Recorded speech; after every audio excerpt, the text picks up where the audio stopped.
All right, we're going to go ahead and move on to our next speaker. It's my pleasure to welcome to the podium Mr. Lee Entrekin. Lee believes that he loves making flutes and playing flutes. He's enjoyed making things since he was a child. It's hard to say when his woodworking journey began, but it's been a lifelong trip. He's also enjoyed music all his life. Although he doesn't have any formal training, he first heard the native flute in 1995 when he heard Jerry Littlejohn playing at a music festival. He bought a flute and began teaching himself to play. Curiosity soon got the best of him, and he tried to make a flute. His first flute was just a reproduction of the flute that he owned, but it played, and he was hooked. Not knowing any other flute makers, he had to teach himself through trial and error. It was a slow process, but along the way, he met other players and makers, and they learned from one another. When he retired from the CDC in 2004, he joined the Southern Highland Craft Guild. And helps if I turn the page. And he was honored to be accepted. This is a big step forward in his craft career. He's continued to study woodworking in an attempt to improve his turning and his design skills. And his goal is to make flutes that are lovely to look at and hold with a sound that is both relaxing and healing. So if everyone could give a big round of applause to Mr. Lee Entrekin.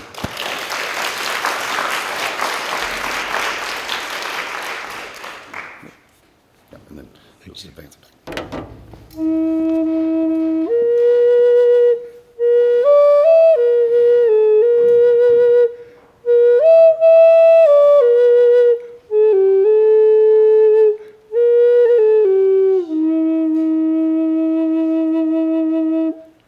That's a native flute. These are the type of flutes that I make.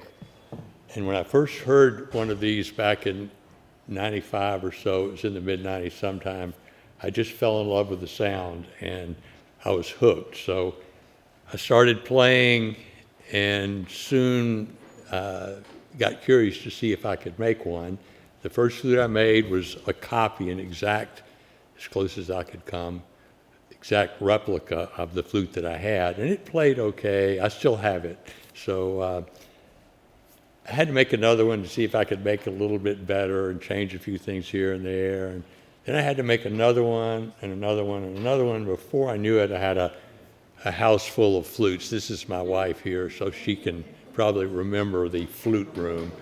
And at some point, I decided I was going to have to start selling them or else move out into a warehouse.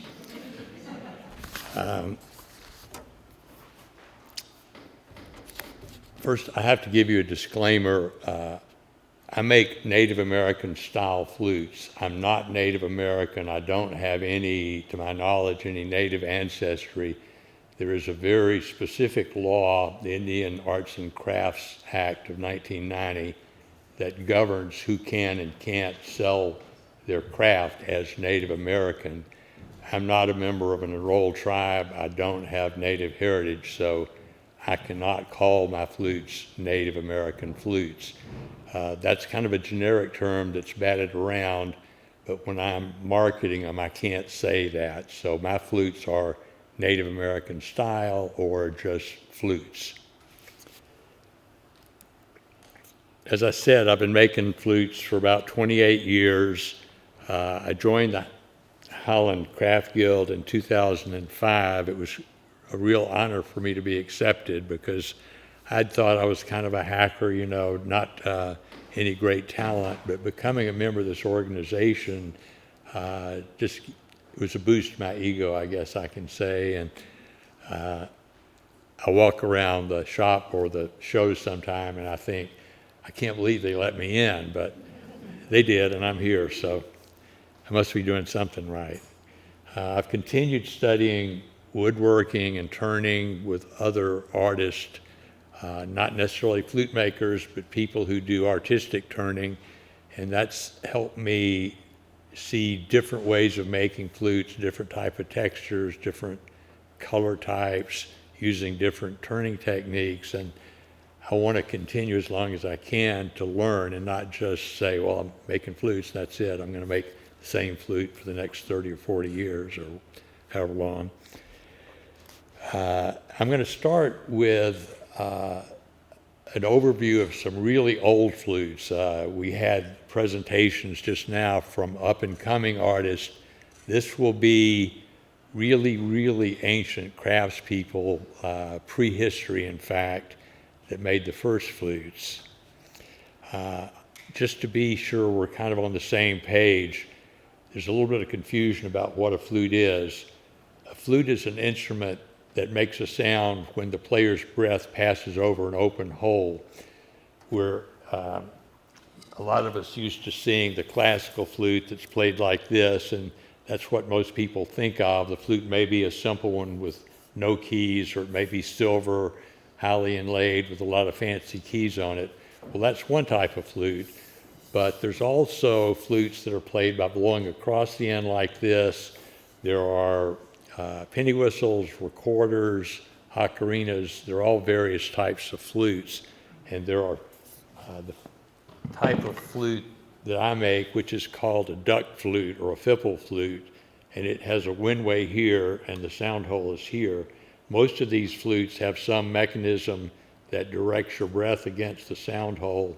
So with a classical flute, you have to have what's called an embouchure. You have to hold your mouth just right to get a sound. With this, you just breathe into it and it plays. And that was a big attraction for me when I first started playing, because I could just pick it up and play. I didn't have to spend a year or two just getting a decent sound out of it. I'm going to talk a little bit about the primitive people who were the first to make flutes. Now, we think of primitive people as being kind of dull and slow-witted, but even 100,000 years ago, they were fully evolved humans. They had brains the size of ours, in some cases bigger than ours. They were intelligent, they were creative, they had dreams, they could look at something and see things that they could make with it. So I always, when I think about the old flute makers in particular, I think about people sitting around a fire and maybe talking and playing music and having real conversations and kind of bonding over the music. The first crafted instrument was probably a drum, because that's kind of a naturally occurring thing. You find a hollow log and you beat on it with a stick, or maybe you tie a skin over the top and you beat on the skin and it makes a great sound. They were probably sitting around playing the drum and somebody said, well, that's great rhythm you got going there, but we need some melody. Let's invent a flute. So let's see. There we go. This flute, it was discovered more or less 43,000 years ago. It's made from a cave bear bone. One thing that's interesting about this artifact is it was Neanderthal. It was found in a Neanderthal site. And we sometimes think of Neanderthal as kind of a unfortunate term to describe somebody who's kind of slow, but they were actually had bigger brains than we did. This flute has at least two what appear to be finger holes and two more where it's broken. So this is probably part of a larger flute. The actual artifact is only about that size. And there's some debate about whether it's a flute or not, or whether it was maybe something that had been chewed by predators. To me, it looks like part of a flute, and I'll go with that. You can actually find replicas of this flute now that are playable. I think when I see this, every time I see this picture, I think, God, if I had to kill a bear to make a flute, I would have probably taken up basket weaving or pottery. And the next slide, this is one flute, three different views of it. This is made from the wing bone of a vulture found in Germany 42 or 43,000 years ago. All the dates are approximate. But this is definitely a flute. If you see on the left side, there's a notch. That was the mouthpiece, and it has the finger holes and so on. It would have been held in front of the player, and the player blew into the notch, and it would have produced at least 5 different pitches. And there were a number of flutes of this type found not only in Europe, but in Asia and Africa. Most of them were made from bird bones. They probably made flutes from cane and other less permanent materials, but they didn't really survive. They also made flutes from other mammal bones. They're camel bone flutes. Personally, I'm going to go with a vulture if I have to kill an animal to make a flute. But the anthropologists think these early flutes were used partly to develop cultural bonds. People would sit around a fire and play, kind of like what people do sometimes now, playing music, listening to music, sitting around a campfire. It's kind of a bonding thing. People get together and do that, and it helps the tribal bonds. It helps bring groups of people together.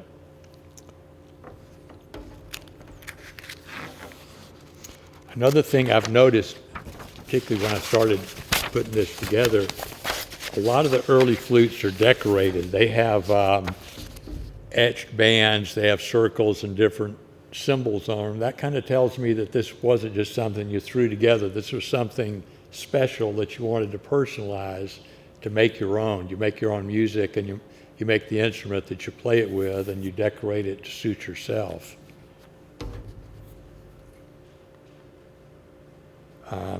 The earliest Americans, or earliest humans that arrived in America, as early as 50,000 years ago. We don't know the exact date, and it keeps changing. Every time I read it, it gets older and older.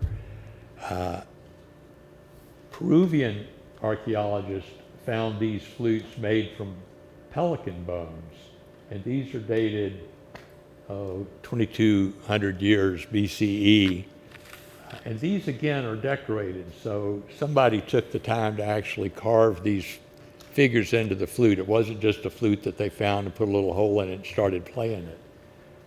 These particular flutes all have a similar drawing on it, and it appears to me maybe these were made by the same person. Maybe it was somebody who made flutes and then traded them. But there are a number of these flutes made from bones again. The bones they used were usually from birds that soared, like vultures or hawks or pelicans. So they were long and strong, and of course they were hollow, so they were perfect for making a flute. And then in Mexico in particular, they found a number of different flutes made from various material. These are ceramic flutes found in Colima, and these were 300 BCE to 250 CE. These are made from pottery, basically, and the flute on the left, it's kind of hard to tell, but it actually has two chambers, and when it was played, it would have played a harmony between the two, so it played two notes at once. And this type of flute is still common today. Another finding, I don't have a picture of this, I wish I did. It was a small ocarina in the shape of a bird that was found buried with a child. So the fact that it was shaped like an animal and then it was buried with a child, it kind of tells me that music was important to the people. They wanted something that was not just a round vessel, but something that was decorative, and they wanted the child to learn to play. So that tells me something about the early culture. This image is from the Dresden Codex, which is more or less papyrus or paper type book. And this guy in the front, just on the right, is playing a flute. It's the first image we have of somebody playing a flute. And I like the way it has sort of the music coming out of the base of the flute. There's a guy playing a drum. And on the left, on the bottom, there's a guy playing something. It looks like a chord organ to me. I don't think that's really what it is. But he's playing some kind of musical instrument that has the same sort of indication of music coming out of it. And then the poor guy on the altar, we won't even talk about him. They were kind of brutal. Moving on to North America, this is the Breckenridge flute. This is the earliest example that's been found of a modern type Native American style flute. It's kind of hard to see, but on the left end, there's a channel on the top of the flute, and that's part of the windway. I'll show you some better examples later. But this flute was made from wood, and it was found in Arkansas. This shows, do we have a pointer here? Yes. It's on the clicker. You have it in your hand, actually. Oh, It's the little red button on the top.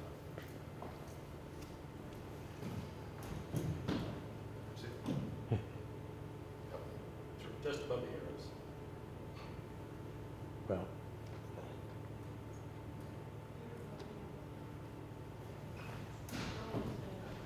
Sorry. No, you're fine. Oh, that one, okay. Okay. This is how most modern Native American flutes work. This is an old design, and again, when I see how this works, I'm amazed that the people were able to come up with this idea.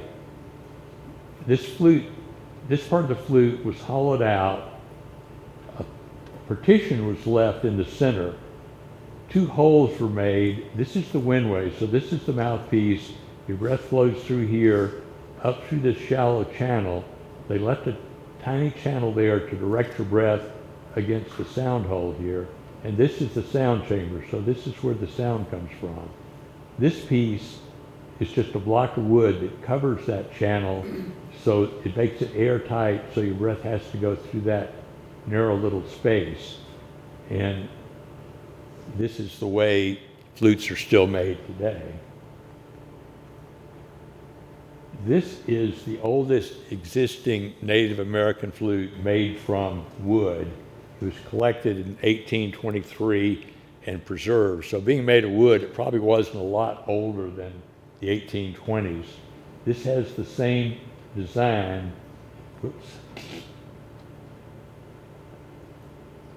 with the block on top and the sound chamber here, the finger holes. This is where the sound hole is. And this flute was found around the same time, 1825, 1826. I don't have a slide to show this, but in the Hopewell culture, which was more of a trading system than an actual tribe itself, they existed from basically ranging from Florida up through Canada. It was a trade route, and things from Florida were found all along this route, shells and little flamingo souvenirs and so on that only appear in Florida, and they were found all the way up to Canada. From a flute standpoint, one thing they had was little panpipes, and panpipes are made from a group of canes or tubes that are tied together. Each tube has a different pitch, and they were bound together using, a lot of times with copper or silver, and the panpipes were found all along this range, which shows that the people valued these instruments and they would take them to trade with other cultures. So one that was made in Canada that might have had a silver band could be found in Florida or Georgia that had been traded, and the same way with some of the shells. And these flutes, these panpipes, what's impressive about them is that they were tuned. You could tell that the people had some idea of how to produce different sounds. Some of the canes were shorter, some were longer, so when you played them, you would get a melody.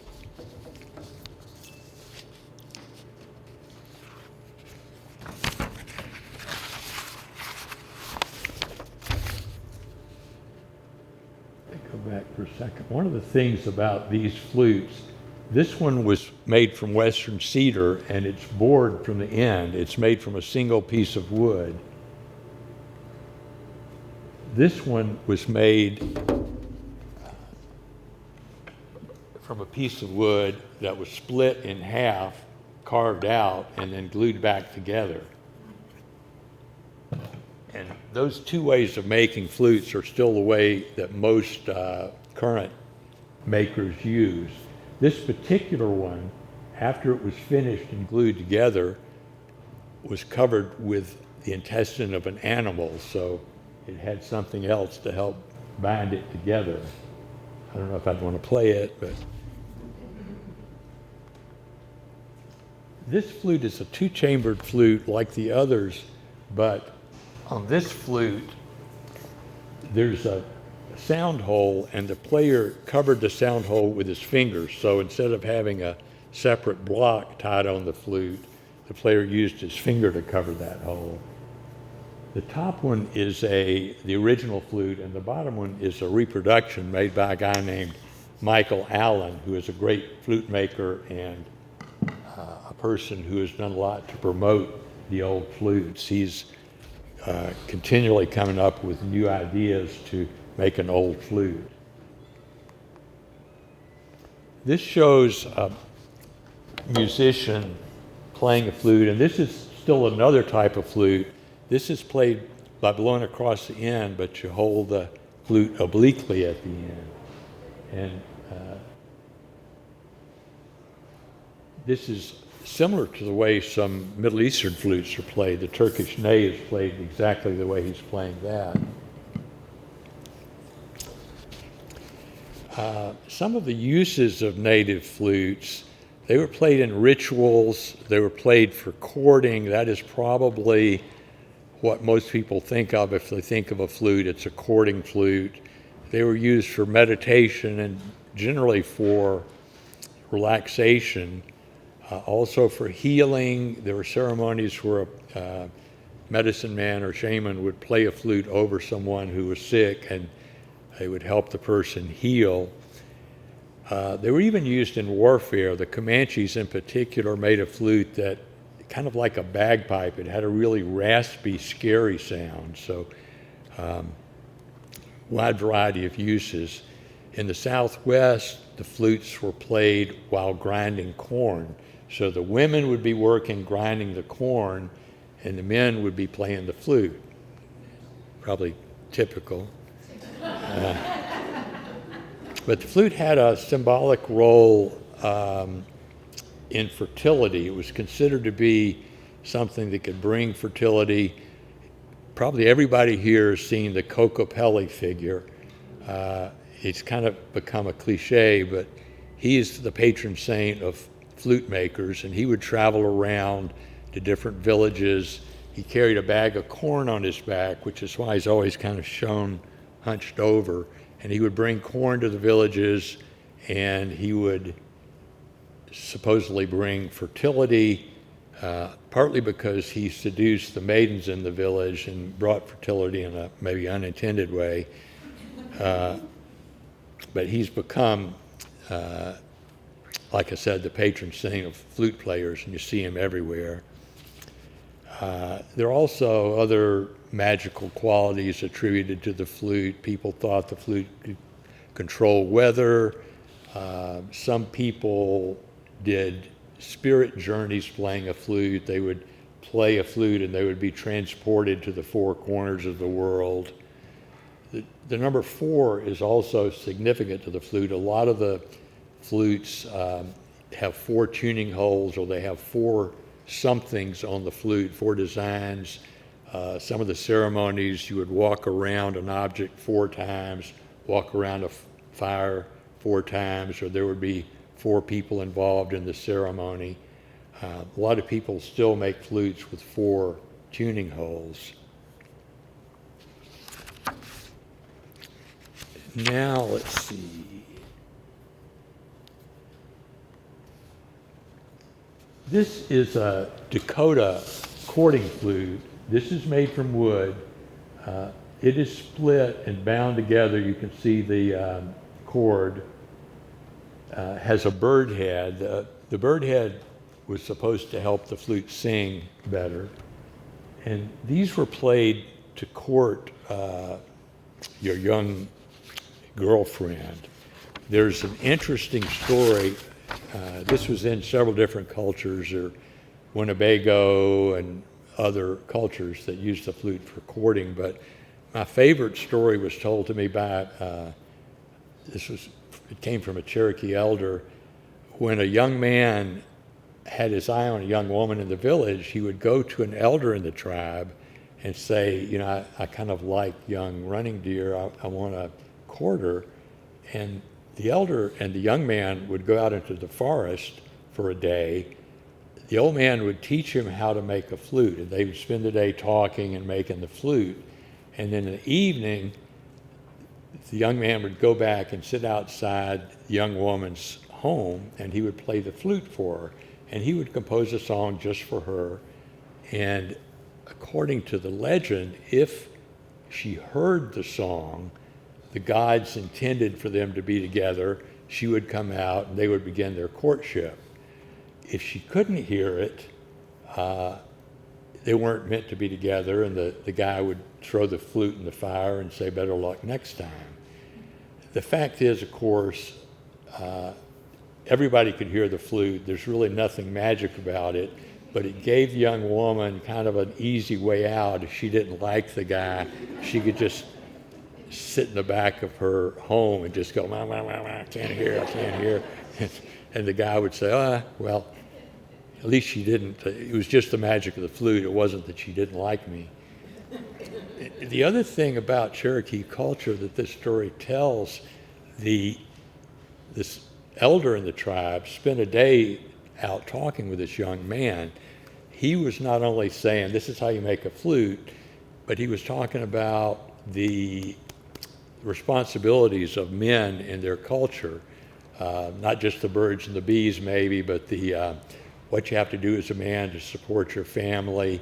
You're going to have kids. They're going to need to be parented. And so it was a way to pass on cultural traditions as well as just how to make a flute. And I really like that story because it says a lot about the Cherokee culture. Any questions so far? Okay, quickly. Oh yeah, okay.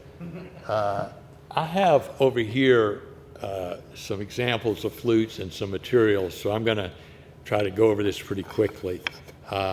Most flutes that I make are made from a piece of wood that's cut in half, hollowed out, finished inside, and then glued back together. I turn it on a lathe and tune it.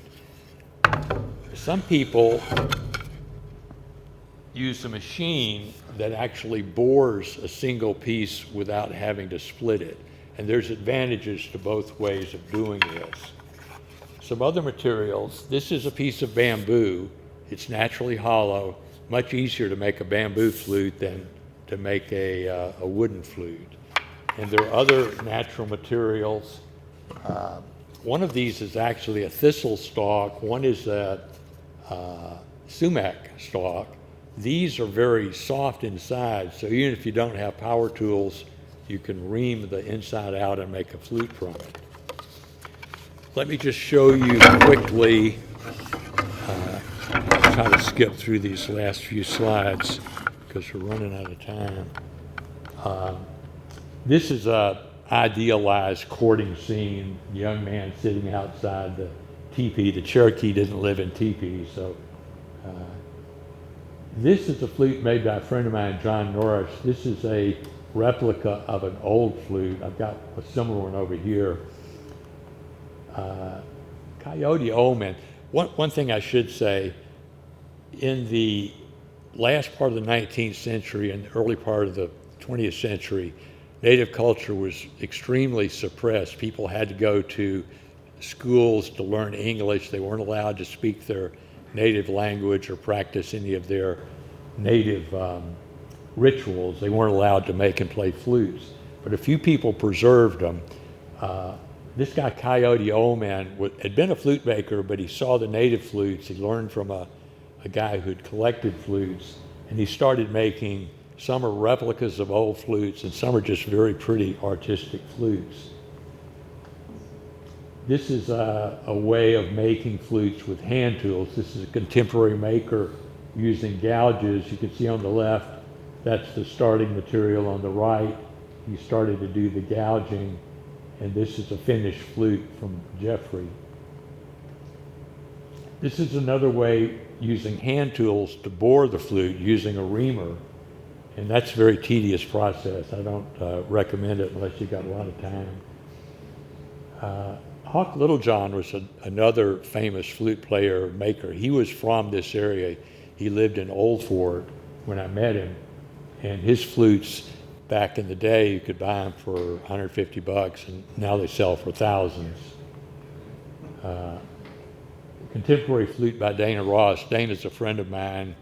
We started making flutes at the same time. I don't know how he got so good, but his flutes are gorgeous. He's very well known, and probably the most high-end flute maker in the country now is Brent Haynes. His flutes are made from gorgeous wood and incredible inlay, and they sound great. His flutes, he is an engineer, and he's learned how to sort of integrate plastic resin into the wood, so it makes the flutes very strong and resonant, and also really brings out the grain in the flutes. And that's me. You can read it for yourself. That concludes my presentation with a few quick omissions. If you have any questions, I've got a sign-up sheet over here. You can put your email address on it, and I'll send you more information than you ever wanted to know about flutes. And sorry, Mike, if I ran over. I could talk about flutes all day. So don't get me started.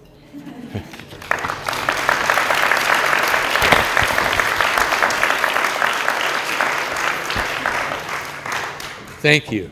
Enjoyed it.